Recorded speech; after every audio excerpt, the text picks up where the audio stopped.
And we are back with the number one sports card show on the internet, Sports Card Radio. That's right. There are probably some people actually that are just finding out right now that there are two of us. That's right. I'm Ryan. Colin over there. The National just wrapped up. Colin, we've got mixed reviews. We've got crappy internet. We've got no parking in Atlantic City. We've got ugly BGS new labels. We've got sky high pricing. We've got Grinder was the most downloaded website in Atlantic City this week. Wow, that's questionable. Gary V left after the second day to dip off to Germany.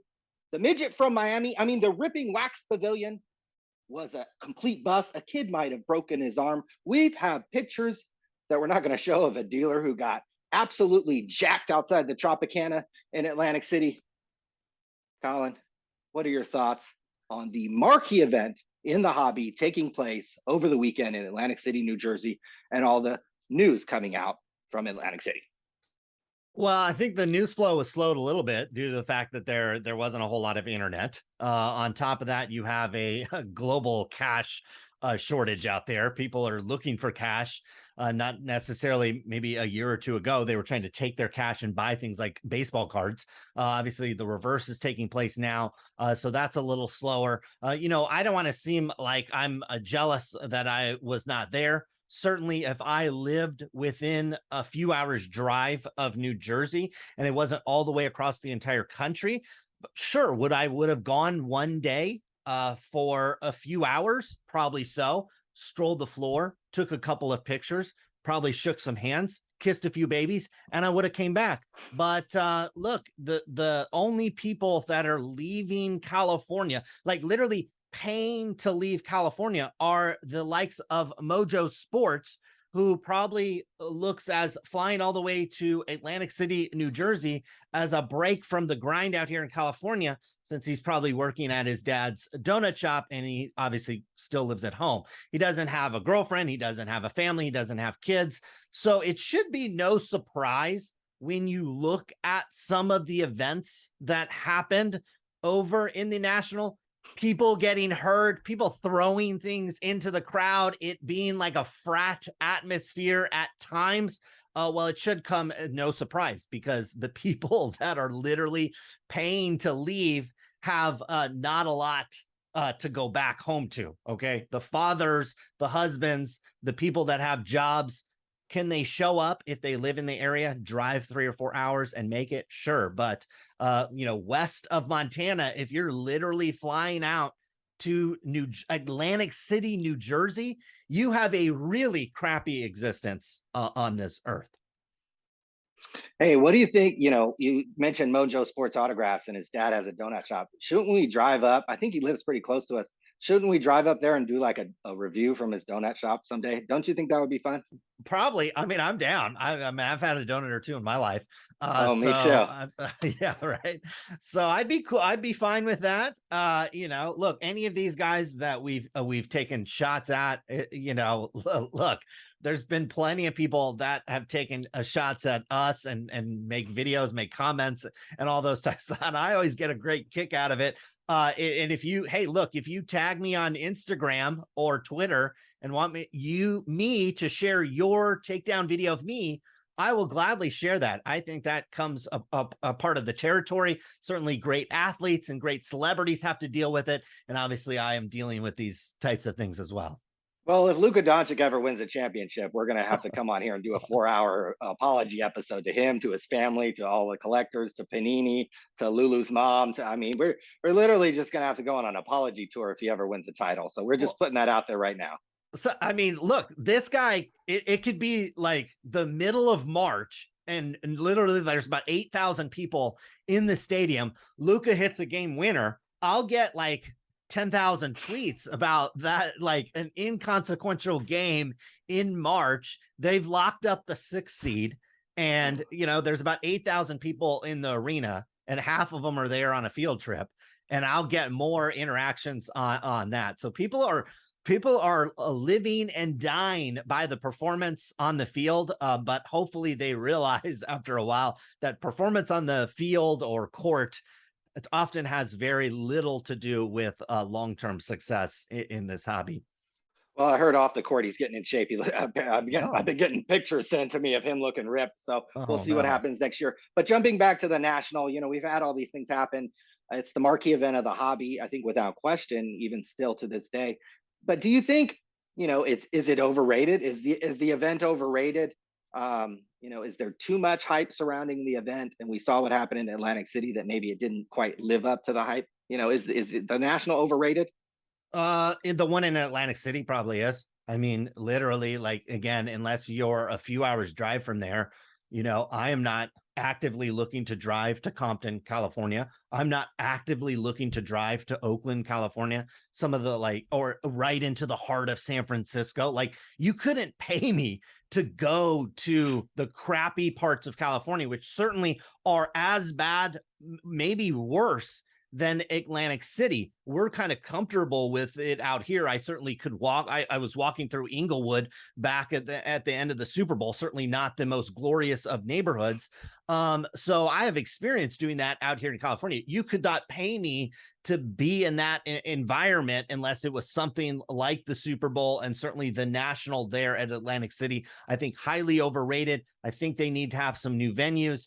Certainly going back to quote unquote Chicago or Illinois is probably a better way to put it.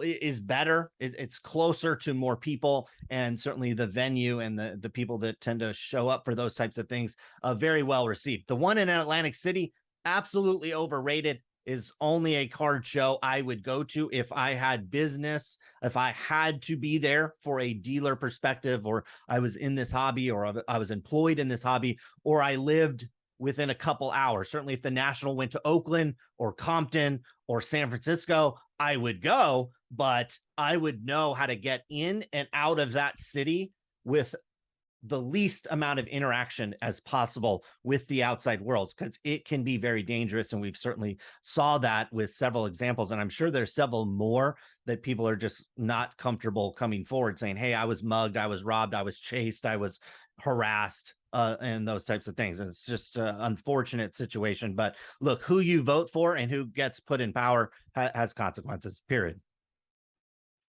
Yeah, and it's disappointing that Atlantic City is such a rough area because it's actually not that hard to get in and out of. I think there's a train that goes from Philadelphia. I think there's a New York train. So it's actually, if you live in some of the surrounding states, one thing you could drive. It's not very far, but there are some public transportation routes to get in and out of. But it's just the convention center itself is in such a ghetto area. And I've heard people say, hey, Cleveland's ghetto and Chicago's ghetto. Let me tell you one thing. The Chicago National is held out in Rosemont, which is like a suburb of Chicago. It's literally 45 minutes to an hour from Wrigley Field. It's literally a 45 minutes to an hour from really anything really ghetto or the dangerous areas of Chicago.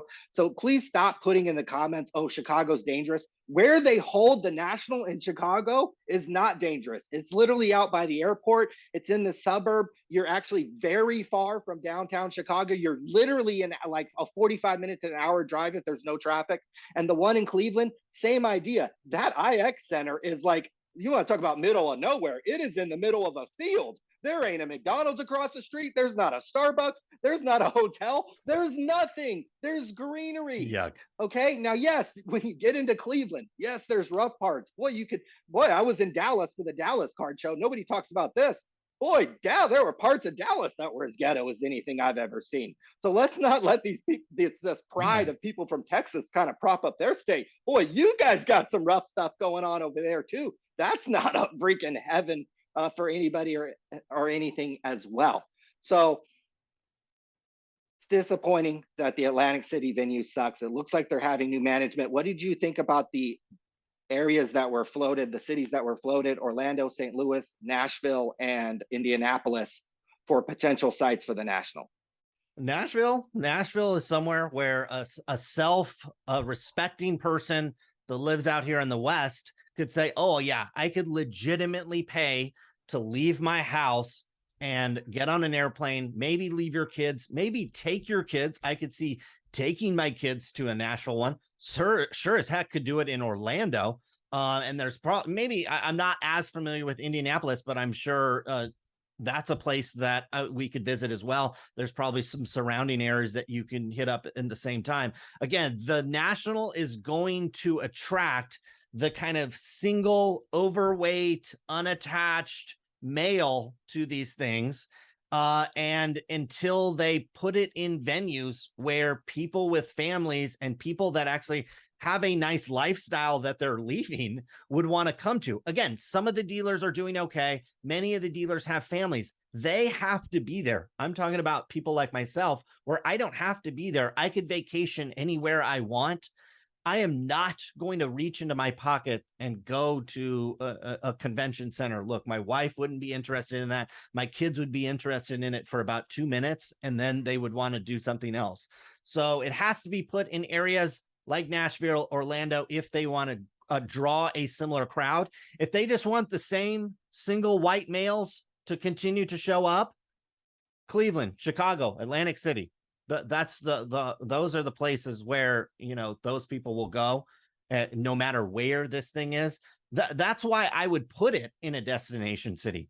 Put it in a destination city. The single white male's going no matter what. You could put it in Zimbabwe, and there would be guys that literally will get their passport and go. Put it in an area where I can bring my family, show up for a couple hours, and then we can go dip out and do some other things. That's what I would do. I think the show's big enough now. I know when I first started going in 2012, 2013, we would, call it the Crickets Pavilion or the Old Man Convention and so on and so forth. It's certainly changed from that. When I see videos and photos, I mean, it is like a real convention now. There's tons of people from young and old. Yes, it skews a certain weight demographic a lot of times, but certainly way more people. And I even remember going to the Atlantic City show in 2016, and I remember it was either Thursday or Friday, and I remember looking at the line to get in. I mean, this is pre-card boom, and I remember thinking to myself, being like, "Dang, there's a lot of people at this card show." This is 2016, so now it's. I saw some of the lines to get in. It's just incredible. So lots of interest. Speaking of interest, Fanatics has had a lot of interest in the sports card world over the last about year. They acquired all the licenses, the MLB, the NBA, the NFL eventually. They acquired Topps it seems about 6-8 months ago for a reported price, I think about 550 million. There are some rumors that Panini America may be sold to Fanatics. What are your thoughts? Let's start with Panini. And they kind of on a ticking clock here. Their licenses, their main ones, the NBA and the NFL, those expire and go over to Fanatics in I think about 2 years or so, give or take. What do you think Panini should do? Again, we have this rumor that they might sell to Fanatics. What do you think about Panini's business and what they should do? Well, they're on borrowed time, obviously. Everybody there that knows that. Certainly, it's a more difficult corporate structure that's going on there. You have a company that's based in Italy that controls they have the soccer business. And I can imagine with an upcoming World Cup, they're probably wanting to realize the sales of that. And it might be difficult to sell the business before you launch a product that generates that much in sales. I think Panini's in a place where they know what they have to do. They know that they have to sell to Fanatics, but is there leadership there? Is there actually somebody that's a majority owner of that company that is going to be able to take this to the finish line? Because Fanatics can obviously play the game where we're just going to wait it out, have you lose all your licenses, and then all you can do is sell to us in some kind of fire sale. So, they're in a tough position. If I was one of these card companies, I would have been racing to sell myself to Fanatics first. And so Topps got the best deal. They got a little over one-time sales, maybe even a little less than that. And that's it. That's what your business is worth. And the longer you go, we've seen obviously over the last 6 months, everything from crypto to bond funds to certainly stocks have taken at least a 20% haircut. Some of these things I'm watching are down 70, 80% in a short period of time. Certainly companies like trading card companies are down a similar percentage. And when you continue to do that with Panini, it just is going to make the deal worse and worse and worse. Now, we are seeing some evidence that they might be prepping themselves for some type of sale. We had that redemption letter or email that went out maybe a couple of weeks ago, where saying, hey, if you have a quote unquote mid to low end redemption, we're just going to give you points, or we're just going to close this ticket out in the way we see fit and not continue to wait. That certainly would be indicative of a company that's trying to clear off its liabilities, because as I can imagine, if you're Fanatics and you're trying to buy Panini, you want to know how much of the unfilled redemption, you don't want to know a total on that. Okay, because they have to hire staff. Forget the autographs. Forget having to get the autographs, make the cards and the jersey cards. That's hard enough. Okay, some of these cards are 5, 6, 7 years old, and you have to make up one-off cards of all these things. That would take so much staff, so much coordination, so much communication, some leadership. We're talking about 6-figure salaries to orchestrate through that. If I'm Fanatics, I'm like, hey, Panini, before I buy you, you clear this down to a certain level, clear off all the obligations when it comes to the redemption cards, and then we'll offer you 0.5 times sales or something like that. And some people might say that's ridiculous. Go like Walmart trades right now. You can go buy Walmart stock for like 0.6 times sales. I was looking at Kroger grocery store. It's like 0.24 times sales. You can buy companies right now, real companies, real profits, real dividends, for a fraction of sales. And so the idea that these trading card companies with no license are worth anything more than a fraction of a sale is crazy. And if anybody over there at Panini thinks that they're worth more, Fanatics is going to get the best of that deal. They're not going to pay more than they need to, because they already have the tops assets. And from all things that we can see, that is being at least managed to a certain degree, a certain level of competency. And I think they certainly could do that. Fanatics could transfer over into Panini if that day ever comes. Well, let's talk about Fanatics a little bit. They've had meetings. Well, we've seen they've had public meetings at the National Sports Collectors Convention with the Kentucky Roadshow guy. We actually have video evidence that we'll probably post on our channel of them meeting with Backyard Breaks. So what do you think about Michael Rubin? And this is not, this is not just some random employee of Fanatics meeting with the likes of Backyard Breaks and Kentucky Roadshow, and probably others too. These are the ones that we were able to see. What do you think about Michael Rubin meeting with Backyard Breaks, or really kind of any of these group breakers? And what do you think Fanatics Association should be with them? Well, Michael Rubin, I could DM him if we want to and get the real story, but I follow him enough and follow him closely enough over the years, and certainly more recently. This guy's got a fantastic life and a fantastic lifestyle. I am sure he left Atlantic City, New Jersey. I don't think he lives far from there. And he probably doesn't remember any of this because he has so much on his plate. He has so many other things that he's doing. I do like that he's there, because look, who the quote biggest guy at Panini. I don't know who it is, but have we ever seen them at the National? Do we even know who that is? How about the biggest guys like Michael Eisner? I'm sure he's maybe been to a National, but I haven't seen him there presently recently. I haven't seen him meeting with the industry. So the fact that Michael Rubin is actually taking his time and going, I like that. Okay. That kind of boots on the ground, even though, it's a small part of what he's doing.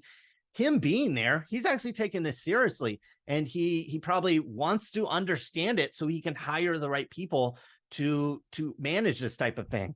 And my guess is when he's at any type of event, he's constantly taking pictures with people. He's constantly posting himself with different rappers and different models and different. He's married, and so none of that. But look, this guy has a fantastic life, and so I doubt he remembers the selfie with Kentucky Roadshow over the pictures he had last weekend with Drake or DaBaby. So look, to the people in this industry, if I had a stake in it and my family's lifestyle had a stake in it, or if I was like the Kentucky Roadshow guy, basically a trust fund guy that's just decided this is what he wants to dump some money into, sure, I'd try to rub up to him and get in his ear a little bit, because why not? While you're there, but will it have much of an impact into the hobby? Potentially. We don't know what he was there.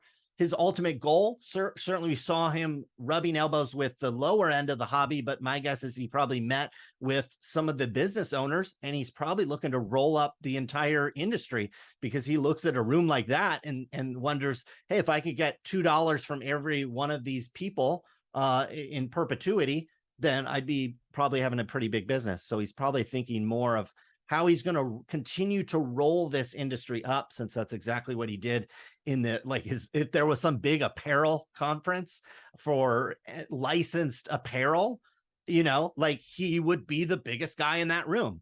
And that's certainly a big market. Everybody is wearing stuff. And so certainly he's trying to do that here with trading cards, and we'll see with what success he's able to do that. Do you think if they were able to acquire Panini for like 0.5, 1x sales or whatever it is, do you think that's a move they should make? Is that too many? Yes.